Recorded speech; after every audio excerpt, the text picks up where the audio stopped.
Hello everyone, ଜୟ ଜଗନ୍ନାଥ। ମୁଁ ସ୍ୱାଗତ କରୁଛି ମୋର ଏଇ ଲର୍ନ ଓଡ଼ିଆ ୟୁଟ୍ୟୁବ୍ ଚ୍ୟାନେଲକୁ। ମୁଁ ପୂର୍ବ ଭିଡ଼ିଓରେ ବିଶେଷ୍ୟ, ବିଶେଷଣ, ସର୍ବନାମ, ଅବୟ, କ୍ରିୟା ଉପରେ ଭିଡ଼ିଓ ବନେଇଥିଲି, ଥିଓରି ଭିଡ଼ିଓ। ଯେଉଁମାନେ ଦେଖିନାହାନ୍ତି ତାକୁ ଦେଖିଦେବ। ତ ଏବେ ଆମେ ଆଲୋଚନା କରିବା କିଛି ଇମ୍ପୋର୍ଟାଣ୍ଟ MCQ ଯେଉଁଟାକି ତୁମ ପରୀକ୍ଷା ପାଇଁ ବହୁତ ଇମ୍ପୋର୍ଟାଣ୍ଟ। ପ୍ରଥମ କ୍ୱେଶ୍ଚିନ୍ ହେଲା, ଲଣ୍ଠନଟି ମିଞ୍ଜି ମିଞ୍ଜି ଜଳୁଛି। ଏଠି ମିଞ୍ଜି ମିଞ୍ଜି ମିଞ୍ଜି ମିଞ୍ଜି ରେଖାଙ୍କିତ ପଦଟି କି ପ୍ରକାର ବିଶେଷଣ ନିର୍ଣ୍ଣୟ କର।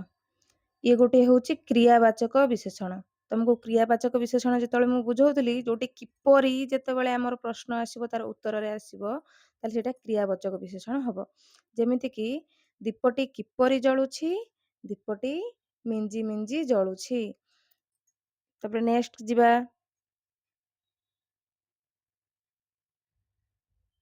ନିଷ୍ଠା ବିଶେଷ୍ୟ ପଦର ବିଶେଷଣ କଣ ହବ? ନିଷ୍ଠାର ବିଶେଷଣ ପଦ ହବ ନୈଷ୍ଠିକ। ଯାହା ଅନ୍ୟର କ୍ଷତିକାରକ ତାହା ହିଁ ଅମଙ୍ଗଳ। ରେଖାଙ୍କିତ ପଦାନ୍ୱୟରେ କେଉଁ ପ୍ରକାର ସର୍ବନାମ ଅଟେ? ଏଟା ହଉଛି ସର୍ବନାମ ପଡିଛି। ଯାହା ଅନ୍ୟର କ୍ଷତିକାରକ ତାହା ହିଁ ଅମଙ୍ଗଳ। ରେଖାଙ୍କିତ ପଦଦ୍ୱୟରେ କେଉଁ ପ୍ରକାର ସର୍ବନାମ ହେଇଛି? ଆପେକ୍ଷିକ ସର୍ବନାମ। ପିଲାମାନେ, ଆପେକ୍ଷିକ ସର୍ବନାମ। ଆପେକ୍ଷିକ ସର୍ବନାମ କାହିଁକି ହେଲା? ଯାହା, ତାହା, ଯେତେବେଳେ, ସେତେବେଳେ, ଯେବେ, ସେବେ, ଏଗୁଡାକ ସବୁ ଲାଗିଲେ ଆମର କଣ ହବ? ଆପେକ୍ଷିକ ସର୍ବନାମ। କାହିଁକି ନା ସିଏ ଅପେକ୍ଷା ରଖୁଛି। ଏହାର ଅନ୍ୟ ନାମ କଣ? ସାମ୍ବଧିକ ସର୍ବନାମ ବୋଲି କୁହାଯାଏ। ଗରିବ ଲୋକକୁ ସାହାଯ୍ୟ କର। ଗରିବ ଲୋକକୁ ସାହାଯ୍ୟ କର। ରେଖାଙ୍କିତ ପଦଟି କି ପ୍ରକାର ଶବ୍ଦ? ବିଶେଷ୍ୟ, ସର୍ବନାମ, ବିଶେଷଣ, କ୍ରିୟା। ଏଠି ଅଣ୍ଡରଲାଇନ ଦେଇଛି ଗରିବ। ଲୋକ ହେଲେ ହବ ବିଶେଷ୍ୟ। ତ ଏଠି ଲୋକର ଅବସ୍ଥାକୁ ସୂଚିତ କରାଉଛି। ଲୋକଟିର ଅବସ୍ଥା କିପରି? ଗରିବ। ତ ଏଠି କଣ ହବ? ବିଶେଷଣ ହବ, ଅବସ୍ଥାବାଚକ ବିଶେଷଣ। ଶୋଇଲା ପୁଅର ଭାଗ ନାହିଁ। ଶୋଇଲା ପୁଅର ଭାଗ ନାହିଁ। ଶୋଇଲା କି ପ୍ରକାର ପଦ? ଏଠି ଯଦି ଶୋଇଲା ପୁଅର ଭାଗ ନାହିଁ ଯଦି ଦେଖାଯିବ, ଇଏ ଗୋଟେ ହଉଛି ବିଶେଷଣ ପଦ। କି ପ୍ରକାର ବିଶେଷଣ? କ୍ରିୟାଜ ବିଶେଷଣ। କ୍ରିୟାଜ ବିଶେଷଣ। କ୍ରିୟାଜ ବିଶେଷଣ କେମିତି ହେଲା? କ୍ରିୟାରୁ ଜାତ ବିଶେଷଣ ପଦକୁ ଆମେ କ୍ରିୟାଜ ବିଶେଷଣ କହିଥାଉ। ଯେମିତିକି ଶୋଇବାରୁ ହେଲା ଶୋଇଲା, ଖାଇବାରୁ ହେଲା ଖାଇଲା, ଗରଜିବାରୁ ହେଲା ଗରଜିଲା। ଏଗୁଡାକ ସବୁ ହଉଛି କଣ? କ୍ରିୟାଜ ବିଶେଷଣ। ଆକୁ ଟିକେ ଭଲସେ ମନେ ରଖିଥିବ। ନେକ୍ସଟ ଆମେ ଆଗକୁ ଯିବା। ପଞ୍ଚୁ ପାଣ୍ଡବଙ୍କ ମଧ୍ୟରେ ସହଦେବ ପଞ୍ଚମ ପାଣ୍ଡବ ଅଟନ୍ତି। ପଞ୍ଚମ ଗୋଟିଏ କେଉଁ ପ୍ରକାର ବିଶେଷଣ? ସର୍ବନାମ, ସଂଖ୍ୟାବାଚକ ବିଶେଷଣ, ଅବସ୍ଥାବାଚକ ବିଶେଷଣ, ପରିମାଣବାଚକ ବିଶେଷଣ, ପୂରଣବାଚକ ବିଶେଷଣ। ଆମର ଏଇଟା ପୂରଣବାଚକ ବିଶେଷଣ ହବ। ସଂଖ୍ୟାବାଚକ ହେଇଥିଲେ ଯଦି ଲେଖାଥାନ୍ତା 5 ଯଦି ଲେଖାଥାନ୍ତା, ତାହେଲେ ହେଇଥାନ୍ତା କଣ? ସଂଖ୍ୟାବାଚକ ବିଶେଷଣ। ଯୋଉଟା ହବ 1 ପୂରଣବାଚକରେ ହବ ପ୍ରଥମ, 2 ଦ୍ୱିତୀୟ। ଏଇଭଳି ଏଗୁଡାକ ସବୁ ହଉଛି ପୂରଣବାଚକ ବିଶେଷଣ। ନେକ୍ସଟ ଦେଖିବା, ବାପା ଦିନକୁ ଲିଟରେ ଦୁଧ ପିଅନ୍ତି। ଲିଟରେ, ଏଠି ଲିଟରେ ଗୋଟିଏ କଣ? ଲିଟରେ ଗୋଟେ ହଉଛି ବିଶେଷଣ। କେଉଁ ପ୍ରକାର ବିଶେଷଣ? ଏଟା ହଉଛି ପରିମାଣବାଚକ ବିଶେଷଣ। ବୁଝିପାରିଲ? ତ ପରିମାଣ, କେତେ ପରିମାଣରେ ପିଅନ୍ତି? ତ ଲିଟରେ ପିଅନ୍ତି ଯଦି ଲେଖା ହେଇଥାନ୍ତା 2 ଲିଟର ପିଅନ୍ତି, 2ରେ ଦିଆ ହେଇଥାନ୍ତା, ତାହେଲେ ସେଟା ସଂଖ୍ୟାବାଚକ ହେଇଯାଇଥାନ୍ତା। ଲିଟରେ ଲେଖା ହେଇଛି ତ ଏଇଟା ହବ ପରିମାଣବାଚକ ବିଶେଷଣ। ପଦକୁ କେତେଟି ଶ୍ରେଣୀରେ ବିଭକ୍ତ କରାଯାଇଛି? ପଦକୁ ସାଧାରଣତଃ 5 ଭାଗରେ ବିଭକ୍ତ କରାଯାଇଛି। କଣ କଣ? ପ୍ରଥମଟି ହେଉଛି ବିଶେଷ୍ୟ, ବିଶେଷଣ, ସର୍ବନାମ, ଅବୟ ଆଉ କ୍ରିୟା। ଏଇଭଳି 5 ଭାଗରେ ବିଭକ୍ତ କରାଯାଇଛି କାହାକୁ? ପଦକୁ। ନେକ୍ସଟ ଦେଖିବା କଣ ଅଛି। ପଡ଼ିଆରେ କାଳିଗାଈଟି ଚରୁଛି। ଏହି ପଦରେ ବିଶେଷଣ ପଦଟି କେଉଁଟା? ବିଶେଷଣ ପଦ। ଯଦି ଆମେ ବିଶେଷ୍ୟ ପଦ ଦେଖିବା, ବିଶେଷଣ କାହାକୁ କୁହାଯାଏ? ନାମ ବଦଳରେ ଯାହା ବ୍ୟବହାର କରା ମାନେ ନାମକୁ ନେଇକିରି ଯିଏ ବିଶେଷିତ କରୁଥିବ, ମାନେ ବିଶେଷକୁ ଯିଏ ବିଶେଷିତ କରୁଥିବ ତାକୁ ଆମେ ବିଶେଷଣ କହିଥାଉ। ଆଚ୍ଛା, ଏଠି ପ୍ରଥମେ ଖୋଜିବା ବିଶେଷ୍ୟ ପଦ କୋଉଟା? ଗାଈ ଯଦି ଦେଖିବା ଗୋଟେ ବିଶେଷ୍ୟ। ଗାଈ ଗୋଟେ କି ପ୍ରକାର ବିଶେଷ୍ୟ? ଜାତିବାଚକ ବିଶେଷ୍ୟ। ତ ଏଠି କି ଗାଈ ଲେଖା ହେଇଛି? କାଳି ଗାଈ। ଇଏ ଗୋଟେ ହଉଛି କଣ? ବିଶେଷଣ। ତ ଉତ୍ତର କଣ ହବ? କାଳି। କାଳି ହଉଛି ଗୋଟିଏ କଣ? ବିଶେଷଣ ପଦ। ନେକ୍ସଟ ଦେଖିବା, କ୍ରିୟାର କାଳ କେତେ ପ୍ରକାର? କ୍ରିୟାର ସାଧାରଣତଃ କାଳ ଆମେ ତିନି ଭାଗରେ ବିଭକ୍ତ କରିଥାଉ। ପ୍ରଥମ, ଦ୍ଵିତୀୟ ଆଉ ତୃତୀୟ। ଗୋଟେ ହଉଛି ବର୍ତ୍ତମାନ କାଳ, ଅତୀତ କାଳ, ଭବିଷ୍ୟତ କାଳ। ବିଶେଷ୍ୟ ପଦ ପରେ ବ୍ୟବହୃତ ବିଶେଷଣକୁ କେଉଁ ବିଶେଷଣ କୁହାଯାଏ? ବିଶେଷ୍ୟ ପଦ ପରେ ଆମେ ଦେଖିଛେ ପ୍ରତ୍ୟେକ ଯାହା ବି ବିଶେଷଣ ଆମେ ପଢିଛେ ବିଶେଷ୍ୟ ପଦର ପୂର୍ବରୁ ଉଚ୍ଚାରଣ କରାଯାଇଥିବ। ଯେମିତିକି ମୁଁ କହିଲି କାଳି ଗାଈ, ଗାଈଟି କିପରି? କଳା। ତ ପ୍ରଥମେ କଣ ରହିଲା? ବିଶେଷଣ ରହିଲା, ତାପରେ ରହିଲା ବିଶେଷ୍ୟ। କିନ୍ତୁ ଏଇ ଯୋଉ ସବୁ ହଉଛି ବିଶେଷଣ ପଦର ପରେ ବ୍ୟବହାର କରାଯିବ ସେ ବିଶେଷଣକୁ କଣ କୁହାଯାଏ? ବିଧେୟ ବିଶେଷଣ। ଯେମିତି କି ଯଦି ଲେଖିବି ତାଳ ଗଛଟି ଡେଙ୍ଗା, এইটা ହଉଛି କଣ? ଡେଙ୍ଗା। ଯଦି ଡେଙ୍ଗାରେ ଅଣ୍ଡରଲାଇନ ଦିଆଥିବ ଇଏ ଗୋଟେ ହଉଛି ବିଧେୟ ବିଶେଷଣ। ତାଳ ଗଛଟି, ଯଦି ତାଳ ଗଛ ଯଦି ଦେଖିବ ଇଏ ଗୋଟେ ନାମବାଚକ ବିଶେଷ୍ୟରେ ଯିବ। ତ କଣ ଡେଙ୍ଗା? ତାଳ ଗଛଟି ଡେଙ୍ଗା, ଇଏ କଣ ହେଲା? ବିଶେଷ୍ୟର ପରେ ବ୍ୟବହାର କରାଗଲା, ସେଥିପାଇଁ ଇଏ ହେଲା କଣ? ବିଧେୟ ବିଶେଷଣ। କ୍ରିୟାତ୍ମକ ବିଶେଷ୍ୟ ପଦରେ କେଉଁ ପ୍ରକାର, କେଉଁଟି ଗୁରୁତ୍ୱପୂର୍ଣ୍ଣ? କ୍ରିୟାତ୍ମକ ବିଶେଷଣ ଯୋଉଠି ଜାଣିଥିବ କାର୍ଯ୍ୟ, ବ୍ୟକ୍ତି, ଗୁଣ, ବିଶେଷ୍ୟ। କ୍ରିୟା ଶୁଣିଲ ମାନେ ଉତ୍ତରରେ ତମର କଣ ଆସିବ? କାର୍ଯ୍ୟ। ତ ନେକ୍ସଟ ହଉଛି ପିଲାଟି ଭୂମିରେ ଶୟନ କରୁଛି। ଶୟନ ଇଏ ଗୋଟିଏ କେଉଁ ପ୍ରକାର ପଦ? ଭୂମିରେ ଶୟନ କରୁଛି, ଶୟନ ହଉଛି ଗୋଟିଏ ବିଶେଷ୍ୟ ପଦ। ସୀତା ପତିଙ୍କ ସହିତ ବନକୁ ଗମନ କରିଥିଲେ। ସହିତ, ସହିତ ଥିଲେ ଆମର ଏଟା ହବ ପଦାନ୍ୱୟୀ ଅବୟ। ନେକ୍ସଟ ଦେଖିବା, ଅତିଥି ଖାଇଲେ। ଅତିଥି ଖାଇଲେ ରେଖାଙ୍କିତ ପଦଟି କେଉଁ ପ୍ରକାର କ୍ରିୟାପଦ? ଏଟା ହେଲା ଗୋଟେ ଅମିଶ୍ର କ୍ରିୟାପଦ। କେମିତି? ଖାଇଲେ, ଯୋଉଟା କି କଣ ହବ? ଗୋଟିଏ ବାକ୍ୟରେ ବ୍ୟବହାର କରାଯାଇଥିବ। ମିଶ୍ର ହେଲେ ଅଲଗା ଅଲଗା। ଖାଇବାକୁ ଗଲେ ଯଦି ହେଇଥାନ୍ତା ତାହେଲେ ଏଇଟା ହେଇଥାନ୍ତା ମିଶ୍ର। କିନ୍ତୁ ଇଏ କଣ ଲେଖା ହେଲା? ଖାଇଲେ। ଖାଇଲେ ହବ କଣ? ଅମିଶ୍ର କ୍ରିୟା। ଆଉ ଗୋଟେ ଜିନିଷ ବି ଦେଖିବା, ଯଦି ତାକୁ ଆମେ ଅକର୍ମକ ବି କହିପାରିବା। କାହିଁକି ନା କହିଲ, ଏଥିରେ କର୍ମ ନାହିଁ। ଅତିଥି ଖାଇଲେ, କଣ ଖାଇଲେ? ଏଥିରେ ନାହିଁ, ତାକୁ ଅକର୍ମ ବି କରିପାରିବା। ତ ଅକର୍ମକ ହେଇପାରେ, ଅମିଶ୍ର ହେଇପାରେ। ଏଇ ଦିଟା ଭିତରେ ମୁଁ ବି କନଫ୍ୟୁଜ ଅଛି। ଆହେ ଦୟାମୟ ବିଶ୍ୱ ବିହାରୀ ରେଖାଙ୍କିତ ପଦଟି କେଉଁ ପ୍ରକାର ଅବୟ? ଆହେ, ଯୋଉଠି ଆହେ ଲାଗେ, ଆହେ, ହେ, ହୋ, ଆରେ, ଏଇଗୁଡାକ ସବୁ ଲାଗିଲେ ଏଇଠି ହୁଏ କଣ? ସମ୍ବୋଧ ସୂଚକ, ସମ୍ବୋଧନ କରୁଛି। ବୁଝିପାରୁଛ? ଏଇଟା ହଉଛି ସମ୍ବୋଧନ ସୂଚକ ଅବୟ। ମନ ଦେଇ ପାଠ ପଢ ନଚେତ୍ ପରୀକ୍ଷାରେ ଅକୃତ କାର୍ଯ୍ୟ ହେବ। ରେଖାଙ୍କିତ ଅଂଶଟି କେଉଁ ପ୍ରକାର ଅବୟ? ସଂଯୋଜକ ଅବୟ, ଭାବସୂଚକ ଅବୟ, ବିଯୋଜକ ଅବୟ ନା ନିଷେଧାର୍ଥକ ଅବୟ? ତମେ ପିଲାମାନେ ଜାଣିଛ ନଚେତ, ନା, ନାହିଁ, ନଥିଲା, ଯୋଉଠି ଲାଗିବ ସେଠି ଆଖି ବୁଜିକିରି ତମେ ନିଷେଧାର୍ଥକ ଅବୟ କରିବ। ନେକ୍ସଟ ଦେଖିବା, କହିବା ସହଜ ଅଥଚ କରିବା କଷ୍ଟ।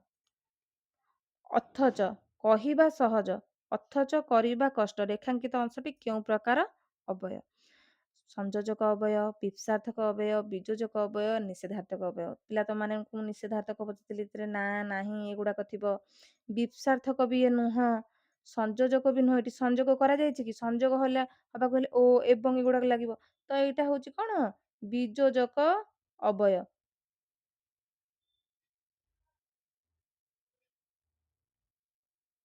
କଣ ପିଲାମାନେ? ଏଗୁଡାକ ହଉଛି ବିଯୋଜକ ଅବୟ। ନେକ୍ସଟ ଦେଖିବା ଭାରତୀୟ ସୈନ୍ୟମାନେ ନାନାଦି ଆଧୁନିକ ଅସ୍ତ୍ରଶସ୍ତ୍ର ସହ ଖାଦ୍ୟପେୟ ଧରି ଯୁଦ୍ଧକ୍ଷେତ୍ରକୁ ଯାଆନ୍ତି। ରେଖାଙ୍କିତ ପଦଟି କେଉଁ ପ୍ରକାର କ୍ରିୟାପଦ? ଏଠି ଧରି ଯାଆନ୍ତି, ତାଙ୍କର କାର୍ଯ୍ୟ ସମାପ୍ତି ହେଇନି ଆଉ ଅସମାପିକା କ୍ରିୟା, ଏଟା କଣ ହବ? ଅସମାପିକା କ୍ରିୟାପଦ ହେବ।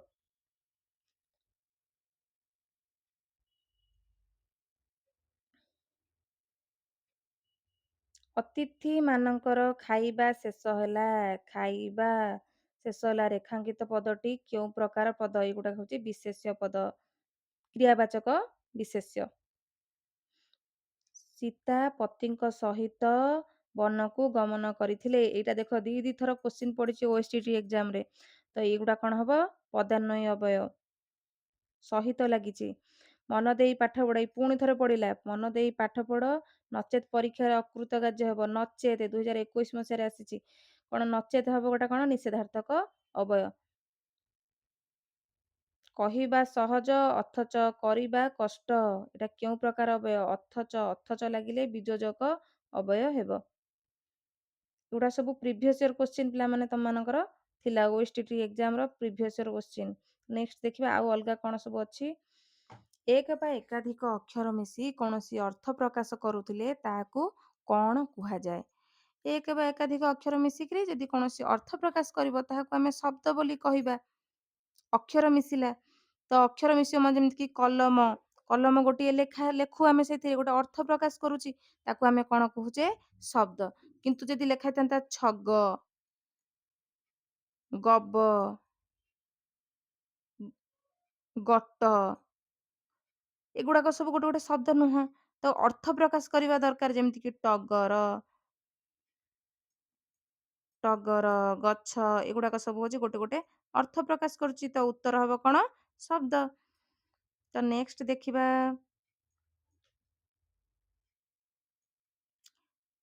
ଗୋଟିଏ ଉକ୍ତି ବା ବାକ୍ୟର ପ୍ରତ୍ୟେକ ଅଂଶକୁ କଣ କୁହାଯାଏ?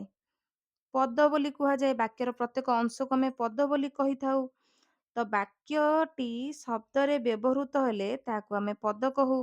ପଦ ପଦ ମଧ୍ୟରେ କେଉଁ ତତ୍ଵ ରହିଲେ ବାକ୍ୟ ବୁଝି ହୁଏ? ସମ୍ବନ୍ଧ ତତ୍ଵ ରହିଲେ। ମୁଁ ପୂର୍ବ କ୍ଲାସରେ ଏଗୁଡ଼ା ସବୁ ମୁଁ ବୁଝେଇଛି। ଯୋଉମାନେ, କାହିଁକିନା ଆମର MCQ ଡିସ୍କସନ ଠାରୁ ଯଦି ତମର ଫଣ୍ଡାମେଣ୍ଟାଲ କ୍ଲିୟର ନଥିବ, ତମେ ଯଦି ଥିଓରି ନ ଜାଣିଥିବ, ତାହେଲେ ପରୀକ୍ଷାରେ କିଛି ବି କରିପାରିବନି। ପ୍ରଥମେ ଥିଓରି କି ଦେଖିବ, ତାପରେ MCQ ପ୍ରାକ୍ଟିସ କରିବ। କୌଣସି ବିବୃତ୍ତି, ପ୍ରଶ୍ନ, ବିସ୍ମୟ କିମ୍ବା ଅନୁଜ୍ଞା ଭାବକୁ ପ୍ରକାଶ କରି ସ୍ୱାଧୀନ ଭାବରେ ବ୍ୟବହୃତ ସଜ୍ଜୀକୃତ ଶବ୍ଦକୁ କଣ କୁହାଯାଏ? ବାକ୍ୟ ବୋଲି କୁହାଯାଏ। ତ ଯାହା ଦ୍ୱାରା ମନର ଭାବ ସମ୍ପୂର୍ଣ୍ଣ ରୂପେ ପ୍ରକାଶିତ ହୋଇଥାଏ ତାହାକୁ ଆମେ ବାକ୍ୟ କହିଥାଉ। ମନର ଭାବକୁ ପ୍ରକାଶ କରାଯାଇଥାଏ। ଗୋଟିଏ ଶବ୍ଦ ମନରେ ଚିନ୍ତା କଲେ କିମ୍ବା କଳ୍ପନା କଲେ କିମ୍ବା ପ୍ରକାଶ କଲେ ମନରେ କେଉଁ ଚିତ୍ର ଅଙ୍କିତ ହୁଏ? ଅର୍ଥ ସମ୍ବନ୍ଧିତ ଚିତ୍ର ଅଙ୍କିତ ହୁଏ। ତ ଗୋଟିଏ ବାକ୍ୟ ବା ଉକ୍ତିରେ ପ୍ରତ୍ୟେକ ଅଂଶକୁ କଣ କୁହାଯାଏ? ପଦ ବୋଲି କୁହାଯାଏ। ବାକ୍ୟ ବା ଉକ୍ତିର ବ୍ୟାକରଣିକ ବିଭାଗକୁ କଣ କୁହାଯାଏ? ପଦ ପ୍ରକରଣ ବୋଲି କୁହାଯାଏ। ଯେଉଁ ପଦ କୌଣସି ନିର୍ଦ୍ଦିଷ୍ଟ ବ୍ୟକ୍ତି, ଜାତି, ବସ୍ତୁ, ଗୁଣ, କ୍ରିୟାର ନାମକୁ ବୁଝାଏ ତାହାକୁ ଆମେ ବିଶେଷ୍ୟ ପଦ କହିଥାଉ। ବିଶେଷ୍ୟ ପଦ ପିଲାମାନେ କେତେ ପ୍ରକାର? 5 ପ୍ରକାର। ନାମ, ଜାତି, ବସ୍ତୁ, ଗୁଣ, କ୍ରିୟା, ଏସବୁ ହଉଛି ବିଶେଷ୍ୟ। ଯେଉଁ ବିଶେଷ୍ୟ ପଦ କୌଣସି ନାମକୁ ବୁଝାଉଥିଲେ ନାମବାଚକ ବିଶେଷ୍ୟ ପଦ ହେବ। ସଂଜ୍ଞାର ବ୍ୟାକରଣିକ ଅର୍ଥ କଣ? ସଂଜ୍ଞାର ବ୍ୟାକରଣିକ ଅର୍ଥ ହେଉଛି ନାମ। ଗାଈ, ଘୋଡ଼ା, ମଣିଷ, ହିମାଳୟ, ଏଇ ଚାରୋଟି ଭିତରୁ କେଉଁଟା ଅଲଗା? ହିମାଳୟଟା ଅଲଗା। କାହିଁକି ନା ଗାଈ, ଘୋଡ଼ା, ମଣିଷ ଇଏ ସବୁ ହଉଛି ଜାତିବାଚକ ବିଶେଷ୍ୟ। ହିମାଳୟ କଣ? ହିମାଳୟ, ହିମାଳୟ ଅଲଗା ତାଥିରୁ ରହିବ।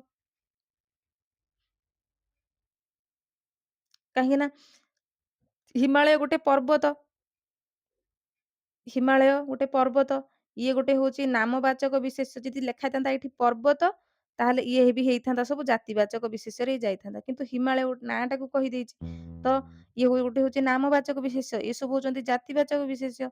ଘର, ଇଟା, ପଥର, ସିମେଣ୍ଟ, ତ ଏଗୁଡାକ କେଉଁ ଧରଣର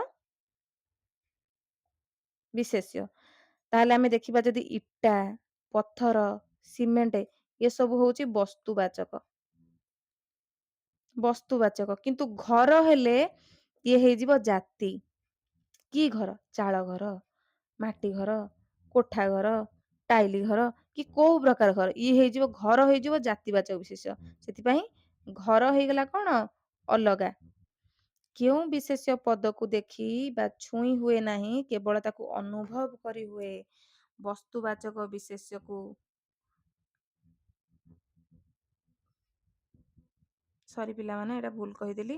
କେଉଁ ବିଶେଷ୍ୟ ପଦକୁ ଦେଖି ବା ଛୁଇଁ ହୁଏ ନାହିଁ କେବଳ ଅନୁଭବ କରିବେ। ଗୁଣବାଚକ ବିଶେଷ୍ୟକୁ ଆମେ କଣ କରିପାରିବାନି?